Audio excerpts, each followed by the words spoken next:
আমি স্পষ্ট বলে দিতে চাই, বাংলাদেশে কোনো জঙ্গি নাই, ছিল না। এই জঙ্গি নাটক তৈরি করেছিল শেখ হাসিনা। বাংলাদেশের মুসলিম জনতাকে কলঙ্কিত করার জন্য, অপমান করার জন্য, বিশ্বের দরবারে বিতর্কিত করার জন্য, আর হিন্দুত্ববাদীকে প্রতিষ্ঠার জন্য, ইসলামের কালচারকে ধ্বংস করার জন্য, ইসলামী তাহাজিব তামাদ্দুনকে ধ্বংস করার জন্য। সে টাকনুগিরের উপরে যদি কেউ লুঙ্গিকে পরে সে জঙ্গি, দাড়ি রাখলে জঙ্গি, এইরকম বিজ্ঞাপন দিয়ে দিয়ে এদেশের আলেম সমাজকে, ইসলামী ছাত্র জনতাকে জঙ্গি বানাবার জন্য ভারতের এক পরিকল্পনা নিয়ে বাংলাদেশে এসেছিল। আর সেজন্য দেখেছেন বারবার সে নাটক করেছে, এখানে হামলা ওখানে হামলা। এখন সে হামলা গেল কোথায়? তার উপরে হামলা হলো 21 আগস্ট গ্রেনেড হামলা। কেন জানেন?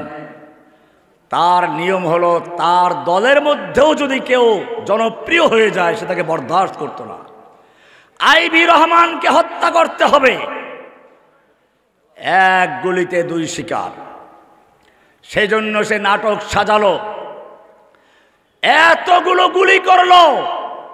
আবার তাও কোন সময় ওই ইলিয়াস আলী এক ভিডিও ছেড়েছে, সেখানে আপনারা দেখেছেন, বলেছে পুরা বক্তব্য দেওয়ার পরে যখন শেষ হয়ে গেছে তারপরে গুলি করলো, বোমা কি গ্রেনেড হামলা করলো। একটা গ্রেনেডও হাসিনার গায়ে পড়ে না, সব পরে গিয়ে আইবি রহমানের গায়ে। কি সুন্দর সাজানো নাটক। এজন্য আমি বলি,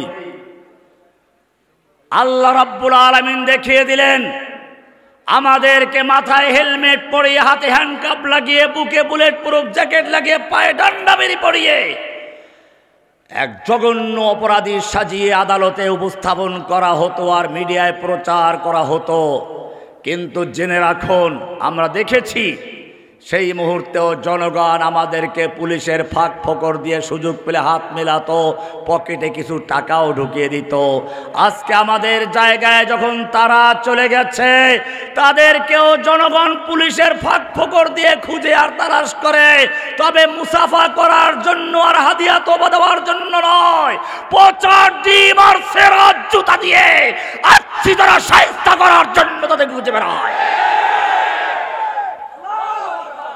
ওয়াতানজিউল মুলকা মান তাশা, তুমি যার থেকে ইচ্ছা ক্ষমতা ছিনিয়ে নাও।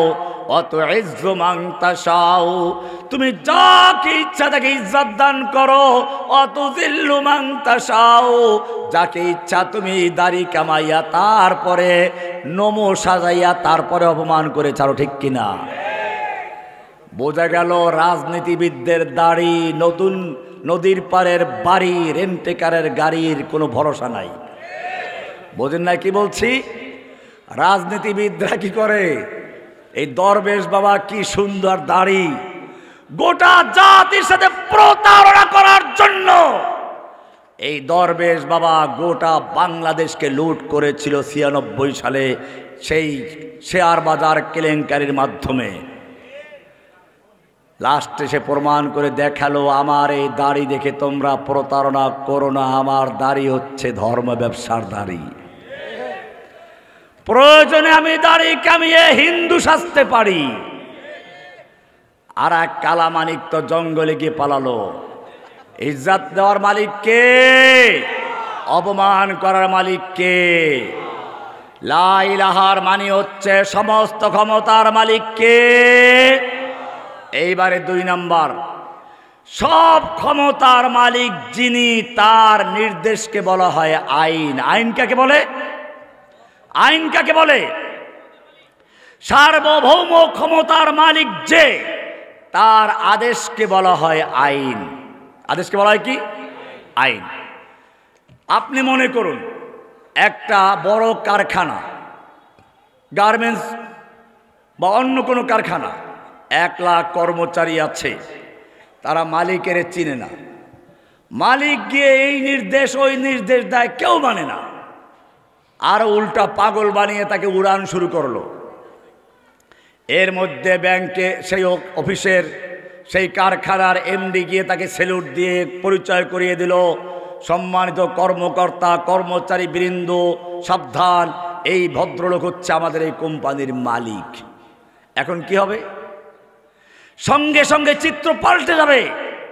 এখন ওই ভদ্রলোক যা বলবে সেটাই আইন, সেটাই লোকেরা পালন করবে। ঠিক তেমনি ভাবে লা ইলাহা ইল্লাল্লাহ বলে সর্বপ্রথম একজন মানুষকে স্বীকার করতে হয়, সব ক্ষমতার মালিক, সার্বভৌম ক্ষমতার মালিক লা ইলাহা কেউ নেই, একজন আছেন শুধু আল্লাহ সুবহানাহু ওয়া তাআলা। এখানে মূল দ্বন্দ্ব। এরপরে যখন ক্ষমতার মালিক ইসলাম বলে আল্লাহ, যেহেতু সব ক্ষমতার মালিক আল্লাহ, আইন দেওয়ার মালিকও কে? কোরআন বলছে আলা লাহুল খালকু ওয়াল আমরু, জেনে রাখো সৃষ্টি যার, আইন চলবে কেবল তার। আল্লাহু ইয়াহকুমু, আল্লাহ বিধান দেন, আইন দেন, হুকুম দেন। লা মুআক্কিবা লিহুকমিহি, আল্লাহর বিধানকে বাদ দেওয়ার ক্ষমতা কারো নেই। আল্লাহ যেই বিধান দিয়েছেন সেই বিধানের নাম কি? গণতন্ত্রে যেহেতু সমস্ত ক্ষমতার মালিক জনগণ, আইন দেওয়ার মালিকও কে? আইন দেওয়ার মালিক কে? জনগণ। সেই কারণে জনগণ ভোট দিয়ে 300 কতজন এমপি বানায়, তারা আল্লাহর জায়গায় বসে তারপরে আইন তৈরি করে। আইন দেওয়ার মালিক কে? আপনি ভোট দিয়ে যখন সংসদে আইন প্রণেতা বানালেন, আইন প্রণেতা বানালেন, ল মেকার বানালেন, আপনি কি জানেন তাদেরকে আপনি আল্লাহর জায়গায় বসিয়ে আল্লাহ বানিয়ে দিয়েছেন?